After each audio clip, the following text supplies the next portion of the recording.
యేసుక్రీస్తు నామంలో మీ అందరికీ శుభములు తెలియపరుస్తున్నాను. దేవుని ఆత్మ ఎక్కడ ఉంటుందో అక్కడ విడుదల ఉంటుంది.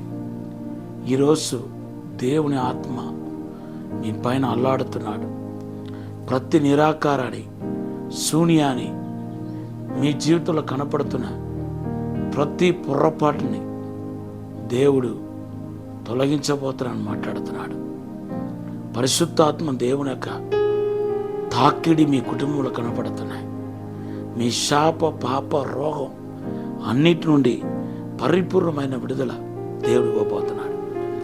దేవుని బిడ్డలారా, కొన్ని దినాలుగా మన కయీను ఏబేలు గురించి ధ్యానం చేసుకుంటూ వస్తున్నాం. అసలు కయీను అనే వ్యక్తి నేను దేవుని నుండి పొందుకున్నానని ఎంతో సంబరపడతా ఉంటే, ఈ వ్యక్తి చేసిన పని ఏంటి? తన తోడ పుట్టిన వాణ్ణి చంపటం ఏంటి? ఎంత అసూయపడటం ఏంటి? చంపటం ఏంటి? ఇంత శరీరానుసారమైన వ్యక్తిగా ఎలాగ ప్రవర్తించాడు అని మనకు ఆశ్చర్యం కలుగుతుంది. బైబిల్లో ఆదికాండం 5వ అధ్యాయం 3వ వచనంలో ఆదాము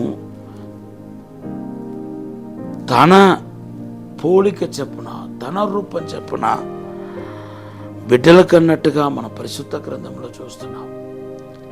ఆదాము ఏమో దేవుని పోలిక చెప్పున, దేవుని ఒక రూపం చెప్పున చేయబడితే, ఆదాము తన పిల్లల్ని కన్నప్పుడు తన పోలిక చెప్పున, అంటే పాపం చేసిన తర్వాత కదా కన్నాడు.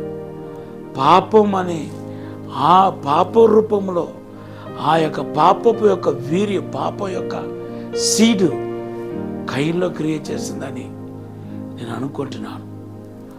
పోతే ఇంత క్రూరంగా ప్రవర్తించటం ఏంటి? దేవుని బిడ్డలారా, ఎప్పుడైతే మన దేవునికి భయపడలేదో, లేకపోతే దేవుని ఎరిగే జ్ఞానం మనలో లేదో, దేవుని అభిషేకం మనలో లేదో, ఖచ్చితంగా మనం శరీరానుసారంగా ప్రవర్తిస్తూ మన జీవితంలో చాలా నష్టపోతాం. బైబిల్లో ఒక మాట నాకు గుర్తుకొస్తుంది. 2వ రాజుల గ్రంథం 17:23. దేవునికి వారు భయపడలేదు కాబట్టి వారు మధ్యలోనికి దేవుడి సింహాన్ని పంపించాడని రాయబడి ఉంది. చూసారా, దేవునికి భయపడటం అంటే దేవునికి లోబడటం. మన దేవుని మాటకు లోబడకపోతే చాలా నష్టాలు ఎదుర్కొంటాం. మనం ఎలాగ మారుతామో, ఎలాగ ప్రవర్తిస్తామో మనకే తెలియదు.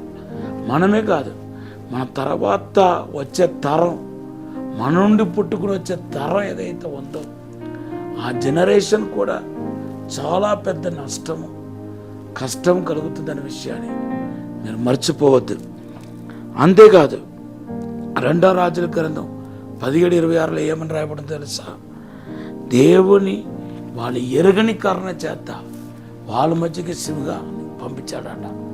సింహం అంటే మరి పేతురు రాసిన మొదటి పత్రిక 5:8 గర్జించే సింహం వలె సాతానుడు మన మధ్యలో తిరుగుతున్నాడు రాయబడి ఉంది.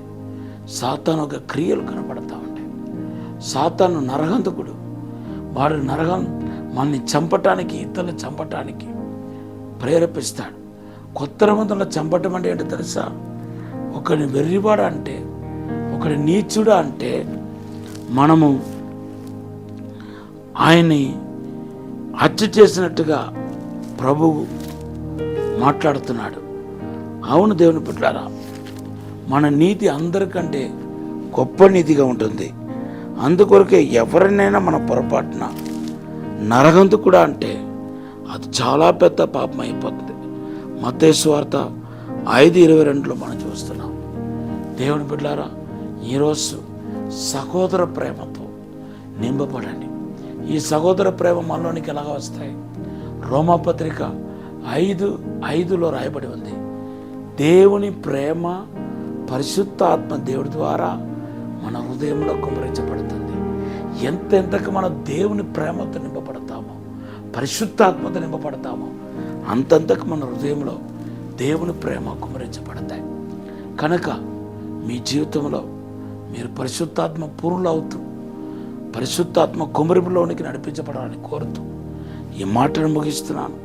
పరిశుద్ధము నమ్మకమైన పరలోక తండ్రి, నీకు వందనాలు, స్తోత్రాలు ప్రభా. మమ్మల్ని క్షమించి, మన్నించి, పరిశుద్ధపరిచి, శుద్ధీకరించి నీతిమంతులుగా చేయమని అడుగుతున్నాను తండ్రి.